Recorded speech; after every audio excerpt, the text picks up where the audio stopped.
So Biden, who is the front runner for the Democrats, despite being kind of an idiot. He's a front runner for the Democrats. Okay.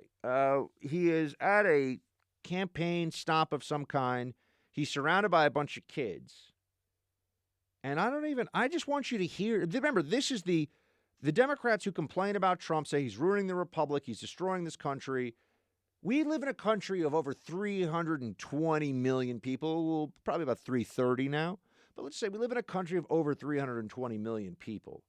And the best person the Democrats can come up with to defeat Trump and be the next president of the United States, because he's going to be so much better, is this guy. Play clip 2. And by the way, I sit on the stand and it get hot. I got hairy legs that turn blonde in the sun. And the kids used to come up and reach in the pool and rub my leg down so it was straight, and then watch the hair come back up again. They'd look at it. So I learned about roaches. I learned about kids jumping on my lap. And I've loved kids jumping on my lap. And I tell you what, the men, they're now all men, the guys I work with down here, and they're all guys at the time. They're all good men. Most of them made an awful lot of themselves. And Earl Larkin had a rough time. And some of you knew Earl. I came back as a public defender.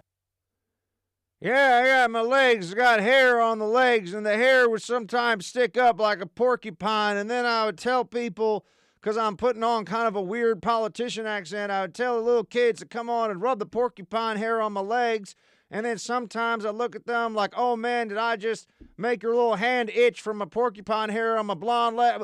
What is this guy talking about? Like, look, I understand. I speak for 3 hours a day here on radio. I do TV and all stuff. You misspeak. Sometimes words come out a little funny.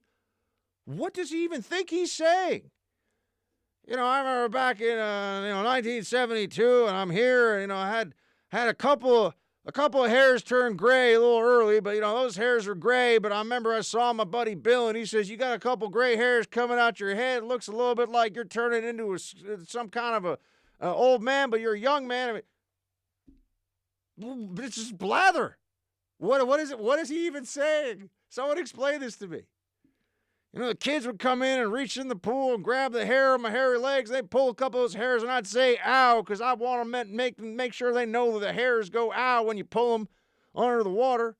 And then they jump on my lap all the time, and I just pretend like I'm everybody's grandpa. And what is he talking about? The Democratic frontrunner is blabbering like an imbecile. Have any of you, even really drunk, ever sounded that weird? I was at producer Mark's wedding on Saturday. I had a couple of mezcals, or actually tequila. Damn it, not mezcal. I had some tequilas. True story. I would not have sounded that weird at any point. I wasn't like, hey, I'm out here on the dance floor and I got some hairy legs and a little bit of hair on my chest. I wish I had a little more hair on my chest. Who wants to come sit on Papa Buck's lap? People would have been like, wow, Producer Mark, you got a new boss. This is weird. What's going on here? The front runner, my friends. I present to you, ladies and gentlemen, Joe Biden, front runner of the Democratic primary right now, far and away. This is the guy they want to be leader of the free world, and they think you have bad judgment for supporting Trump.